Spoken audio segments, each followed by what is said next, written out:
Ikibanza kizokwakira abenegihugu mu gihe hateye indwara z'ivyaduka nka coronavirus, Ebola n'ibindi, nico kibanza ca mbere umushikiranganje w'amagara y'abantu no kurwanya umugera wa sida Tade Ndikumana yabanje kugendera. Ico kibanza kikaba kiri ku Mudubugu mu ntara ya Bubanza. Inyubakwa z'ico kigo zizokorerwamwo ibikorwa bitandukanye zose zikaba zimaze kugera ku rugero rushimishije. Umushikiranganje Tade Ndikumana arakenguruka aho ibikorwa bigeze, akanamenyesha ibisigaye gukorwa n'ububasha ico kigo gifise bwo kwakira abofatwa n'ivyo biza vyiyadukiza.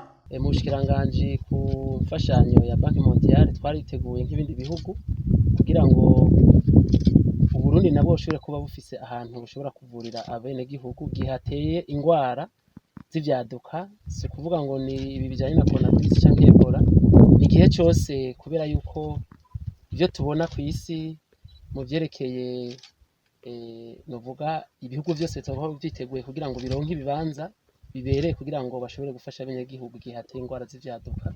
Iki kigo kirashobora kujamwo abantu batari bake, mwabonye ko hagutse, bivanye n'ingwara n'ubwoko bw'ingwara, harashobora kujamwo abantu bashika 100 nta ngorane n'imwe ihari.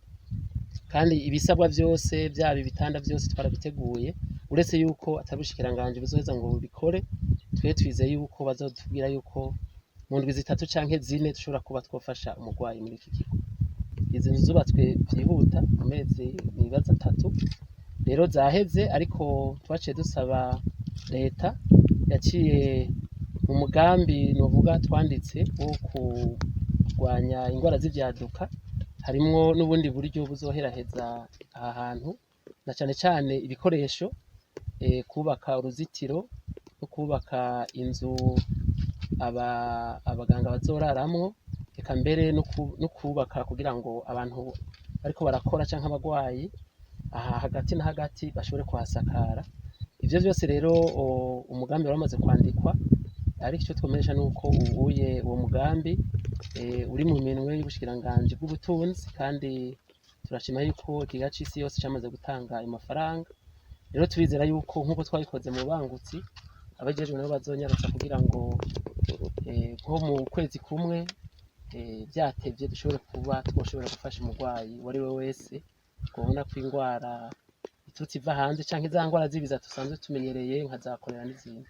Avuye aho umushikiranganje w'amagara y'abantu no kurwanya umugera wa sida yaciye yerekeza ku bitaro bikuru vy'intara ya Cibitoke, ahubatswe inyubakwa zibiri, imwe ikaba ari iyo gupima indwara zitandukanye, iyindi nayo ikaba ari inyubakwa yagenewe kuzokwakira abafashwe ku nguvu. Tade Ndikumana ari kumwe na buramatari w'intara ya Cibitoki n'abandi bakaba bagenduye izo nyubakwa, bakaba biboneye ko ibikorwa vyo kubaka vyaheze, hasigaye ko hoshigwamwo ibikoresho. Umushikiranganje w'amagara y'abantu Tade Ndikumana yamenyesheje ko ibikoresho mu misi mike bizoba vyamaze gushikanwa muri ivyo bibanza. Laboratoire mubona si yonyene, hariho n'iyindi iri Gitega no mu Ruyigi, na laboratoire nyene twubatse mu bintu vyihuta kugira ngo dushobore gupima ingwara zitari nke, na cane cane biza bitera biva hanze. Rero turashima ko inyubakwa ya nyene mwabonye ko yaheze. Ibikoresho navyo nyene twarabiteguye, kandi biri muri vya bindi nyene biri mu mugambi twamaze gushikiriza Banki y'isi yose, Banki Mondiale. Tukizera yuko rero muri uku kwezi ibikoresho bizoba vyashitse kugira ngo tangure dupime, na cane cane ko kenshi nk'iki kiza ca coronavirus murazi ko gushika ubu bipimirwa mu kigo ca INSP, ariko turategekanya vuba yuko bimipimo bimwe bizobera ngaha, kubera mu Cibitoke hasanzwe ari ku rubibe rw'ibihugu bibiri, Rwanda na Congo, co kimwe no mu zindi ntara haba Makamba. Izi laboratoire rero ubuye tujuje 3 muri amezi 3, mugabo hari izindi 3 byose hamwe zosha ziba zariho 6 zosha ziba 9. Izo zizoba zifasha kuko hazoje ibikoresho bikomeye ku buryo ibihugu byo mu karere bishobora kwikora ku Burundi mu gupima nk'ingwara bo nyine baba batashoboye gupima.